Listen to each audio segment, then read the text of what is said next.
When most people think of video game addiction, they probably see the typical addictive gamer as a teenage boy who spends countless hours in front of a TV with fingers flying around the controller in his hands. Yet the market of people who play video games, has grown.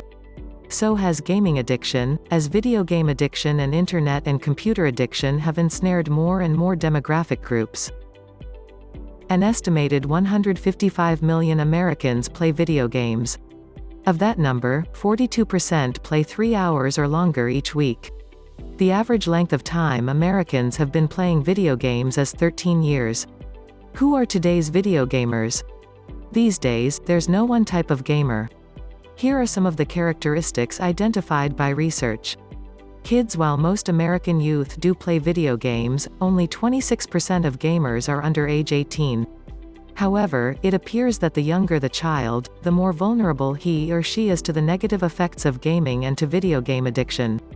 Children under age 10 are particularly vulnerable to developing aggressive behaviors they learn from video games.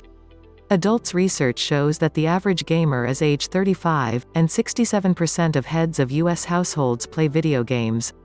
Males. Gaming is not an exclusively male activity, although 56% of gamers are male with an average age of 35.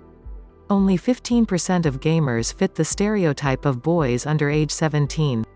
Females. What you may consider a surprising 44% of gamers are now female, a third of the adult women with an average age of 43.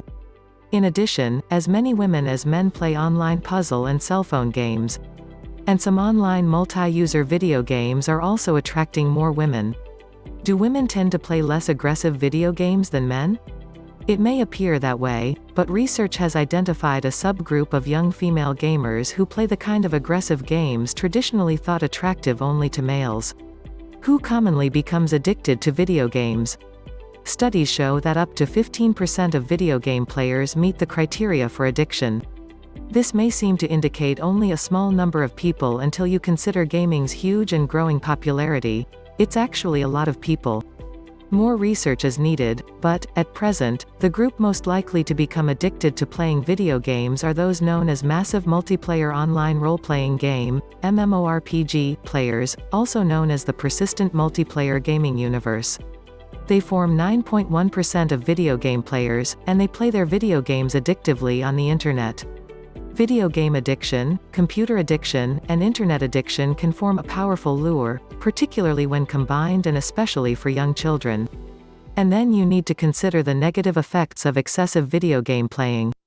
If you have a child who plays video games or may want to start playing them, you're encouraged to follow the guidelines for preventing harmful video game effects.